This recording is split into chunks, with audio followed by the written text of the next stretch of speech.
The BMW G87 M2 is an extremely fast and capable M car, but it is not without its issues. In this video, we're going to be finding out what those issues are, but more importantly, how we can fix them. Today we are at Donington Park Circuit to do some testing with our G87 M2. The plan for this series is to install upgrades one by one and overlay the difference that those parts make to the chassis each and every time. We have two series running similar to this with our Porsche Cayman GT4 and our F80 M3, so make sure to check those out if you haven't already. If you're new, then this is an exciting one to be a part of because we're right at the beginning of the process. We're going to be installing some infrared tyre temp sensors to our BMW G87 M2, getting them calibrated and working, and start to identify the key issues with the chassis, and then making a plan to go forward with and address exactly how we're going to turn this car into an ultimate track car. So before we head out on track, we need to finish installing these sensors to the car. Now these are a really cool little bit of technology. They're an infrared tyre temperature sensor. So these have 16 channels, which means that they have 16 completely separate points where they look at the width of the tyre.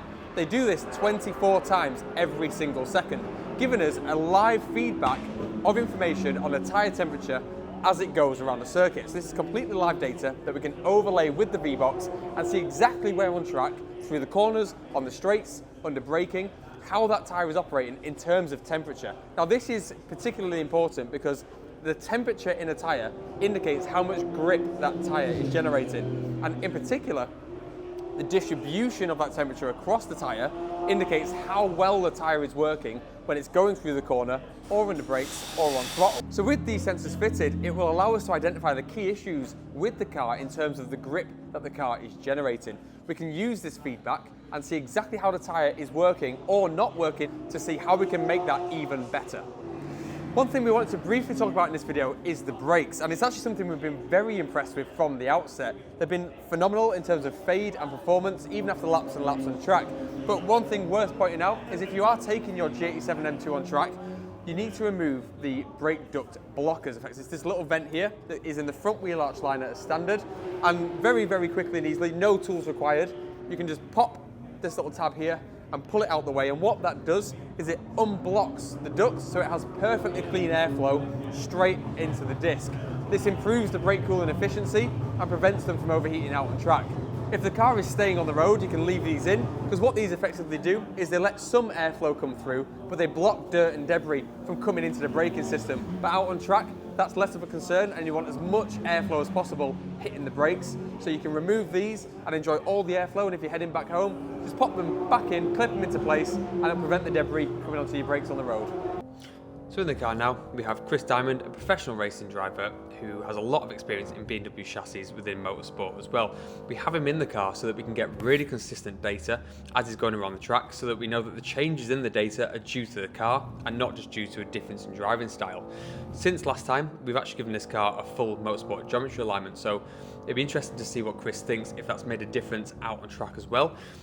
Now you'll see in the top left corner that we have the tyre temperature sensors fitted to the car, all calibrated so that they're showing us the temperature range across all four tyres. So what we can see there is that when the tyre is red, it's extremely hot, and when the tyre is blue, it is extremely cold. Green being the next level, yellow, orange, and then naturally up to that bright red.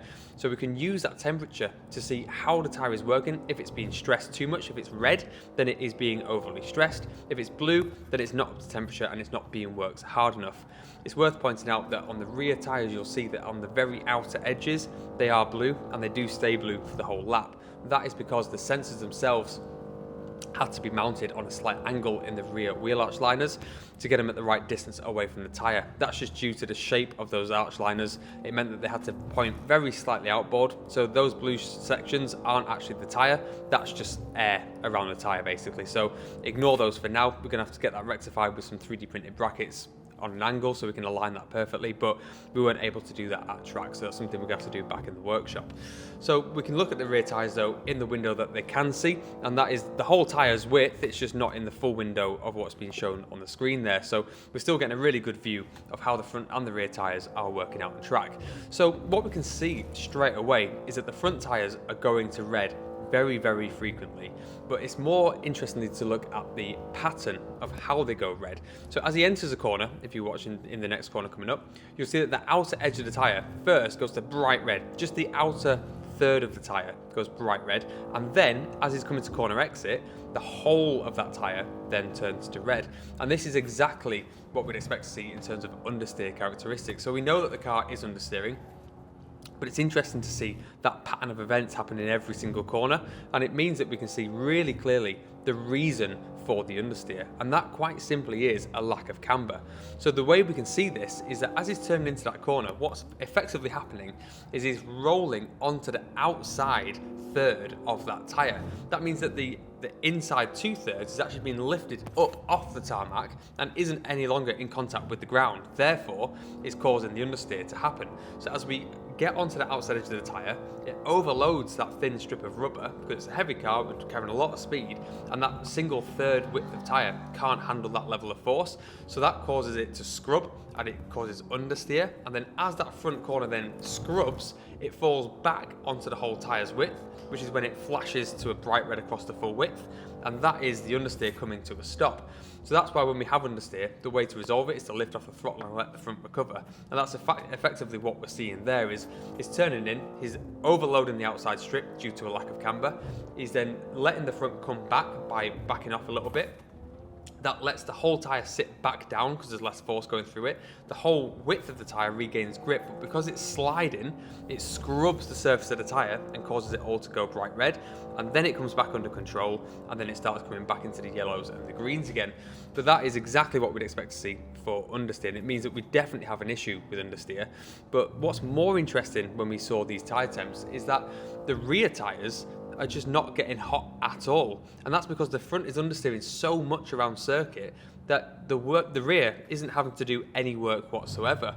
So this means that they're staying relatively cool. So this actually showed us how much more potential there is to unlock on the chassis. Obviously we knew that we could reduce the understeer and have a faster car when we got the front working, but we didn't realise that by doing that we're actually going to unlock the potential to get a lot more grip from the rear at the same time, because it's just not being worked hard enough to generate enough heat in the compound to generate more grip. So effectively what we're aiming to do now is we need to remove that understeer from the front tyres to get it looking a much more clean, even distribution through the corner. Not bright red, we want it to be more sort of light greens, yellows, so we know we're using the full width of that tyre through the corner, and we've got as much grip as possible because we're in a really nice temperature range. And then what we'd expect to happen then is, because we're not scrubbing through the front tyre, we're then leaning on the rear tyre more through the corner, making it work harder.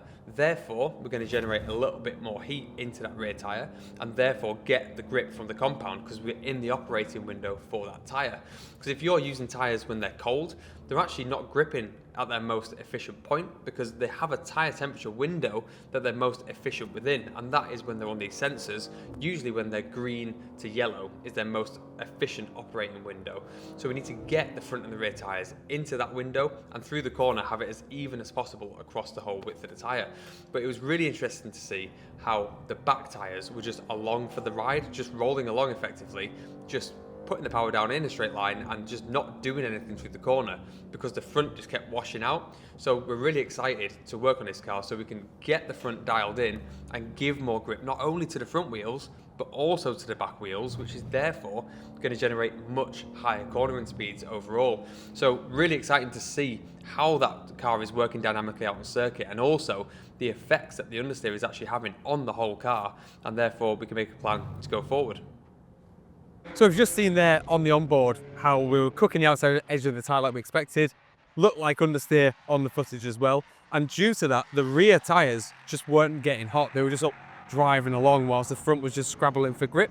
So how did the car feel to drive? Because obviously we've seen what the data says, but how did it feel from a driving perspective? So a massive step up from when I first drove the car without the fast road setup on it. What the car now feels like out of the box is what this feels like when it's got stone cold tyres. It was very snappy, you had a lot of lock-in and again a massive oversteer. But now, once we've done, lap and a quarter, tyres are up and the balance is totally shifted. Okay. It's a much nicer car to drive, a much friendlier car to drive, which makes it quicker.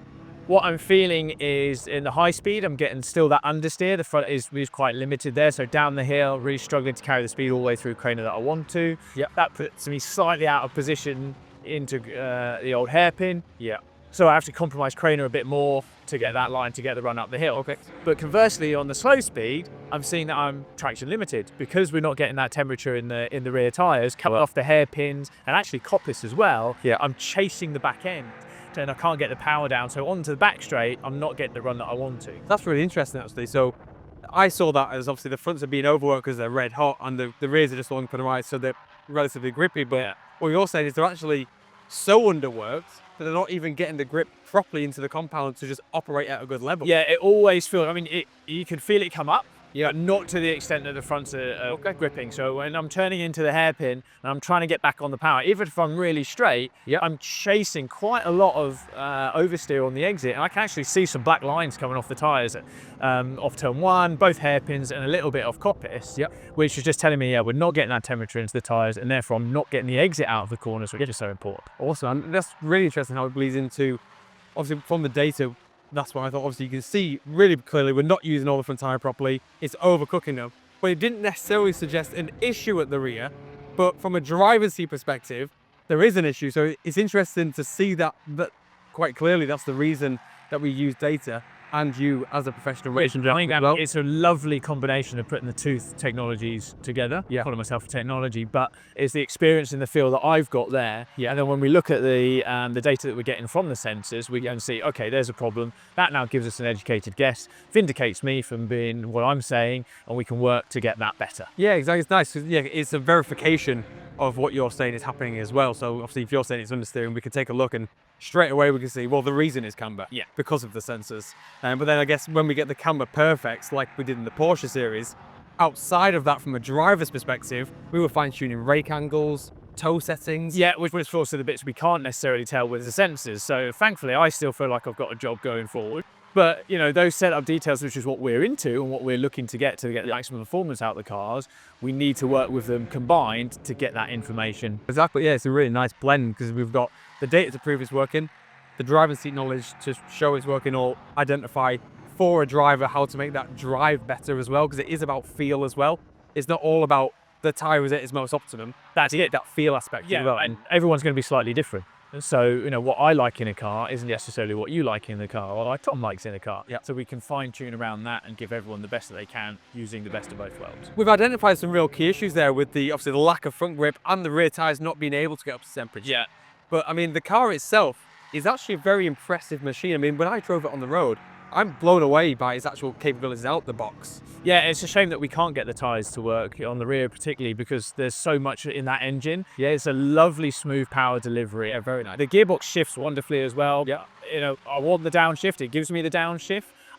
It's got so much torque, I'm having to use almost a higher gear in a lot of corners than I would. I'm really counting down the gears to make sure I'm in where I want it to go. And the big thing also that they've sorted out with this particular M car is the brakes. We've done a lot of laps around Donington today. I've not been gentle to her, and they have held up fantastically. I know. The only thing I did spot is the brake does pour off the wheels. Yes, well, that's that added theatre, isn't it? But it just shows, if we can get it all sorted, what more we can unlock from the potential that's with it. Definitely. Really impressive machine. Like I say, engine and gearbox for me is the real standout feature. So it's a shame that the suspension is holding it back so much. So if we can get that working properly and get that tyre working properly front and rear, it's going to be so quick. As soon as we equalise everything, we are going to take chunks off our lap time. I'm a bit worried really because I think it's going to embarrass the Porsche when we're finished with this. I tell you what, I was chasing the GT4 Club Sport race car today.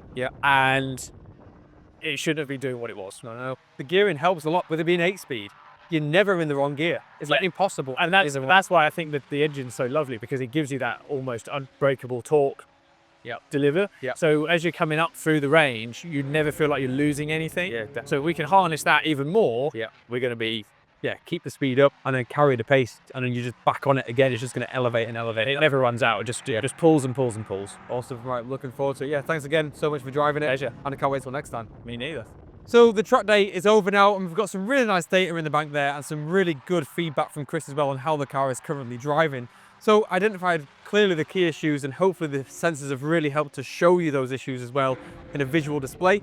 So we've not got enough front camera on this car. We knew that was the case as well, but just seeing it so clearly on those sensors means it has to be the first thing that we conquer on this car. So in the next episode, we're going to be installing some camber plates at the front axle to get more grip out of those front tyres, which will hopefully let the rear tyres also start to work a little bit harder and get the overall grip and balance of the car improved. So if you haven't already, subscribe to the channel so you don't miss out on that episode, as we make this one of the best M2s on track in the world.